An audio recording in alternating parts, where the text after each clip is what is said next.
Hello students, myself Dr. Muhammad Ahmed. I welcome all of you to the new session of Bridge course for Engineering Mathematics. So we will see the next method in a definite integral. So that method is called as evaluation of definite integral by substitution. So I will put the title evaluation of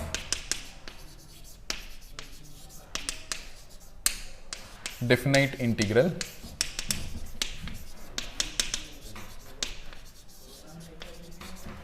by substitution.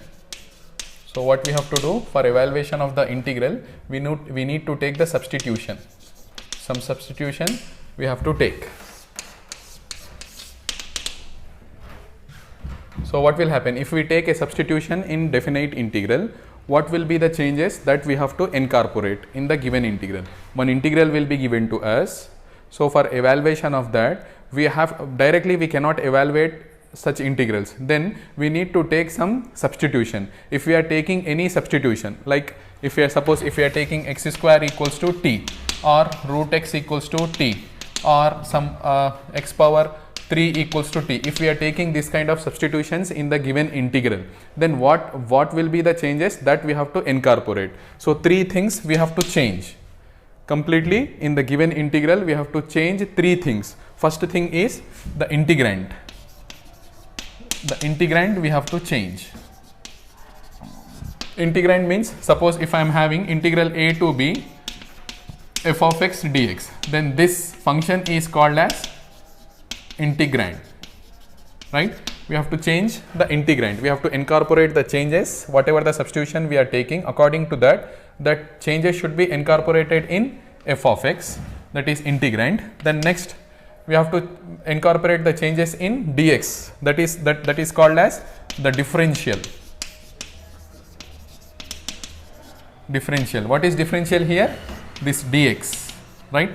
This is called as differential, right? We have to make the changes in differential dx, and we have to make the changes in limits a and b, the limits.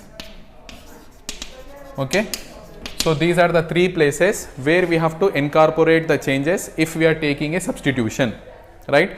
For solving the problem, if it is required for us to take a substitution, then these are the three places which has to be changed according to the substitution. What are those? First one is the integrand, the function. Integrand means the function on which we are taking the integral, that has to be changed, and the differential dx, that also has to be changed, and finally we have to change the limits. So if we see the problems related to this substitution method, we will understand how we can make the changes and how we can evaluate the definite integral. So we will see a few problems under this.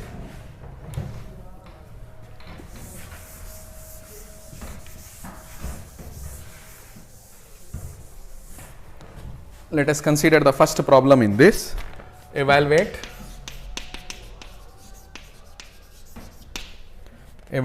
integral 0 to 4 1 by x plus root x into dx, right? So directly we cannot evaluate this type of integrals. We have to take a substitution here. What the substitution we are taking here is, let x square equals to t. Then what will happen? We are taking x square equals to t. Then what will happen? 2x dx. 2x dx equals to derivative of x square. Derivative of x square is 2x, and the derivative of x is dx, right? Here in the right hand side, dt, right? Then what will happen? dx equals to dt by 2x, right? Sorry, we should not take this kind of substitution. If we take this type of substitution, we will not get anything. So instead of this we have to take the substitution for x equals to t square. Then what will happen here? Root t square will be t, right? This is the required substitution that we have to take.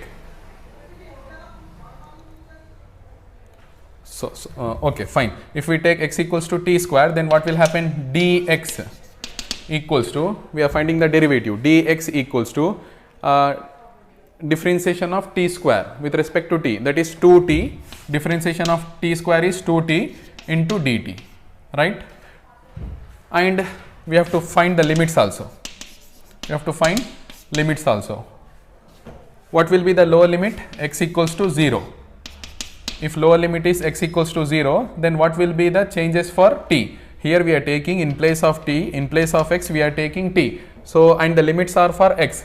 In the new integration, we need to find the limits for t. According to this substitution, what will happen if x equals to 0, then t square equals to 0. According to this substitution, t square equals to 0, then t equals to 0. Fine. Similarly, what is the upper limit? X equals to 4. Upper limit is x equals to 4. Then what will happen? According to this substitution, t square equals to x is 4, no? So 4. This implies what will happen? T equals to, t square is 4, then t equals to 2. Therefore, what will happen? Incorporate all these changes in the given integral. Then let us see what will happen. Integral 0 to 4, 1 by x plus root x dx. This integral will be changed to, see what will happen. Old limits were 0 to 4 and new limits, that is we are changing the variable from x to t, and for t the limits are from 0 to 2. So 0 to 2, 1 by x, what is x? T square, x is t square, plus root x. What will be root x? T. Root x will be t.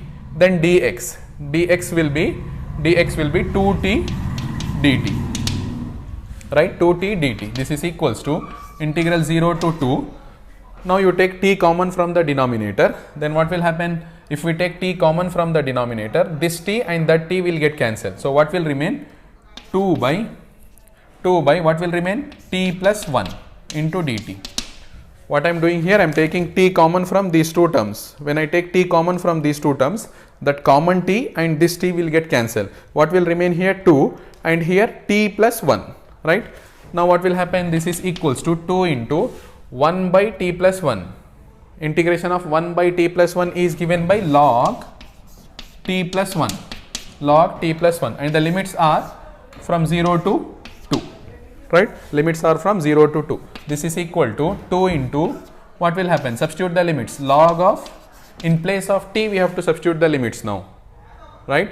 So 2 plus 1, log of 2 plus 1 is 3, minus log of 0 plus 1, lower limit is 0, log of 1, right? Further this is equal to log m by log n, 2 into log m by log n, log 3 by 1, which is log 3 only, right? This is the required answer. 2 log 3 is the required answer for the given integration. I'll explain once again what we are doing here.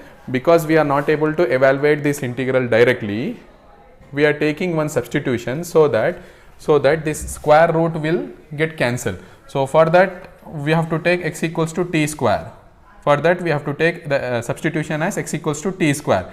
Then dx, then find the derivative of this. Dx equals to 2t, derivative of t square is 2t into dt, right?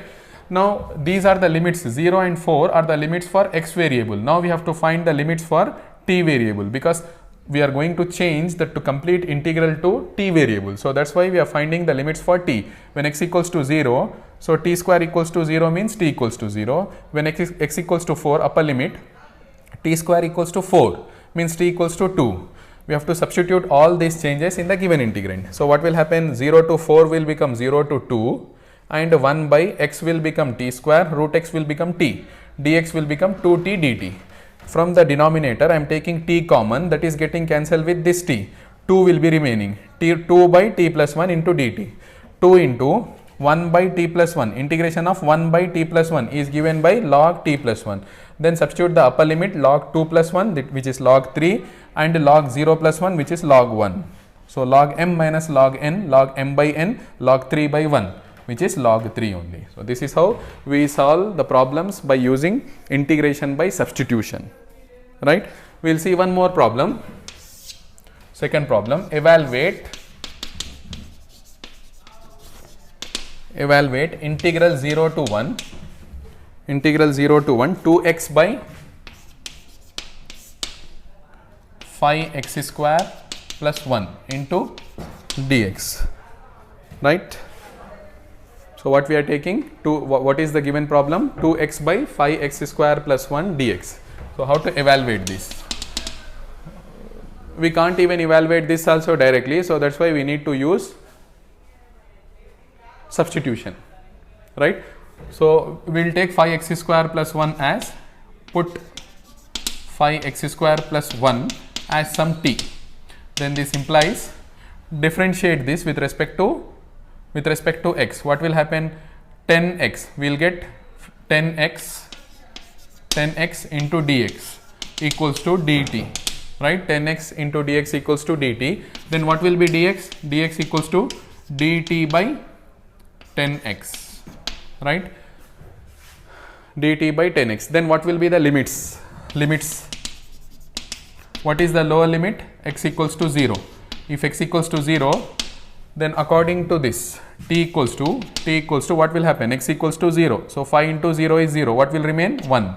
When x is 1, upper limit, when x is 1, what will happen? T equals to 5 into 1 plus 1. 5 into 1 plus 1. So what will happen? 6. T equals to 6. Therefore, what will happen with the integral? Integral 0 to 1, 2x by 5x square plus 1 into dx equals to, see the limits are 0 to 1, that will change to 0 to 1 will change to 1 to 6. Limits are from 1 to 6. 2x as it is, and 5x square plus 1. 5x square plus 1 will change to t, and dx will change to dt by 10x. dt by 10x. Now this x will get cancelled, this 2 and this will become 5. So take 1 by 5 outside. 1 by 5 outside. Then what is remaining? Integral 1 to 6, 1 by t into dt. Now integral 1 by t. Integral 1 by t is given by 1 by 5 into log t. Log t, and the limits are from 1 to 6. This is equal to 1 by 5. Substitute the upper limit. Log 6 minus log 1. Log 6 minus log 1. This is equal to 1 by 5. 1 by 5 log 6, log m minus log n. Log m by n means log 6, right? This is the required answer. Have a look at this, students.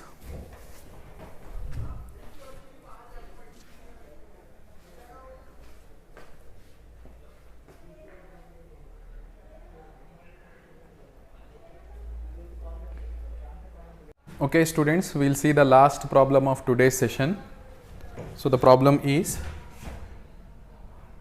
third problem, evaluate integral 0 to pi by 2 root cos theta into sin cube theta d theta. Instead of x, we are having theta here. Doesn't matter, whatever may be the variable, it can be theta, it can be t, or it can be x, right? Solution. So here we cannot evaluate this integral directly. We don't have any formula for evaluation of this integral. So that's why we need to take a substitution. What substitution we have to take? We can take either sin theta equals to t or cos theta equals to t. If we take sin theta equals to t, then what will happen? Here t cube will come. But here we will be having the trouble as it is. So that's why what we do is, instead of taking sin theta equals to t, we will take cos theta equals to t. So put cos theta equals to t. Then what will happen?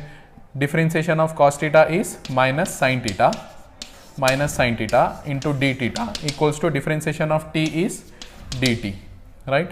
Differentiation of t is dt.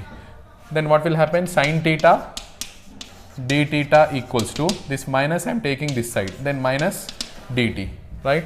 Then what will happen with the limits? Limits are, how the limits will change. So limits are given for theta. Now we have to find limits for t. So when theta equals to 0, lower limit, then what will happen? T equals to cos 0. Cos 0 value is 1, so t will be 1. Similarly, at upper limit, when theta equals to pi by 2, then what will happen? T equals to cos pi by 2. The value of cos pi by 2 is 0. So what is happening?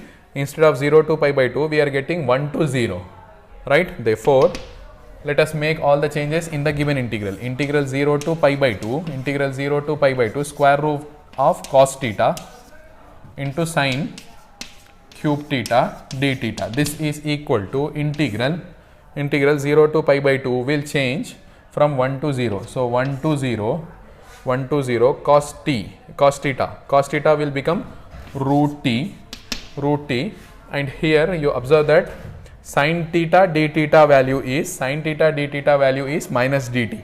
So here, but we are not having sin theta, we are having sin cube theta. So I will keep sin square theta as it is. I am keeping sin square theta as it is. Then 1 sin theta I am taking. Sin, instead of sin cube theta, I am writing sin square theta. 1 sin theta will be remaining. That sin theta into d theta. Sin theta into d theta is minus dt, right? Then minus can be taken out. This minus can be taken out. So integral 1 to 0 t power 1 by 2. Root t is nothing but t power 1 by 2, and cos sin square theta can be written as 1 minus cos square theta into dt, right? Further, this can be written as integral 1 to 0 t power 1 by 2 minus 1 minus cos square theta. Cos square theta is nothing but t square into dt. Now we have to evaluate this integral. How to evaluate? Further, this is equals to minus as it is. Integral limits are from 1 to 0. Then multiply this. What will happen? T power 1 by 2 into 1 is nothing but t power 1 by 2 minus t power 1 by 2 plus t power 1 by 2 into t power 2 is nothing but t power 1 by 2 plus 2 into dt, right? This is equal to minus, let us integrate now. T power 1 by 2, integration of t power 1 by 2 is t power 1 by 2 plus 1 by 2 plus 1 minus, here t power already 2 to the 4 plus 1, 5 by 2 is there. Here t power 5 by 2 is there. So t power 5 by 2 plus 1 by 5 by 2 plus 1. Limits are from 1 to 0. This is equal to minus, here what will happen? In upper limit is 0, we don't need to bother, upper limit is 0, this is 0 minus this is 0, then minus lower limit is 1, means t is 1, this is 1, then what will remain in the denominator? 3 by 2, if you reverse 3 by 2, what you will get? 2 by 3, right? Then lower limit minus, and this minus will become plus, then again 1, then here what will remain? 7 by 2, if you reverse 2 by 7, right? Then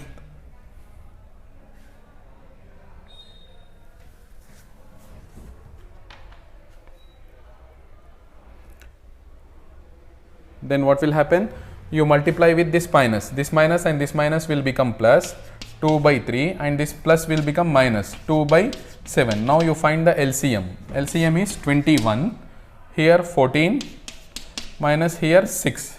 So what will be the final answer? 14 minus 6 is 8 by 21. This is the required answer. So I'll explain this problem once again. Because we cannot evaluate this integral directly, we are taking a substitution. Cos theta equals to t. Then what will happen? Derivative of cos theta is minus sin theta into d theta equals to dt. Minus we can take in the right hand side. So sin theta d theta will be minus dt. Then accordingly we are changing the limits here. Then what will happen? 0 to pi by 2 will be changed to 1 to 0. So 1 to 0. Here root cos theta is becoming root t, and sin square theta I am writing. Remaining sin theta d theta I am taking as minus dt. Right? Then what will happen? T power root is nothing but t power 1 by 2. Square root of t is nothing but t power 1 by 2. And sin square theta can be written as 1 minus cos square theta. Right? Sin square theta can be written as 1 minus cos square theta. Then cos square theta is nothing but t square. So that's why I am putting t square here. Then multiply this. What will happen? T power 1 by 2 minus t power 1 by 2 plus 1. T power 1 by 2 minus t power 1 by 2 plus 2. Sorry, here 2 is there, no? So 1 by 2 plus 2. Then what will happen? Integration of t power 1 by 2 is t power 1 by 2 plus 1 by 1 by 2 plus 1 minus here t power 5 by 2 is there. 2 to the 4 plus 1. 5 by 2 is there. So what will happen? T power 5 by 2 plus 1 by 5 by 2 plus 1. Now when you substitute the upper limit 0, 0, 0, 0, then minus, substitute the lower limit 1. Here what will happen? 1 by 2 plus 1 is nothing but 3 by 2. If you reverse that, 2 by 3, then minus and minus will become plus. Here also 1, 5 by 2 plus 1 is 7 by 2. If you reverse, you will get 2 by 7, right? Then this minus and this minus will become plus, this minus, and here minus we will get. So simplify this, 14 minus 6, 14 minus 6 by 21, right, is 8 by 21. So this is how we solve the definite integrals by using the substitution. Okay students, we'll end today's session, and in the next session we will see few properties of definite integral and how to solve the problems by using that properties, right? We'll see this in the next class. Okay students, see you in the next class.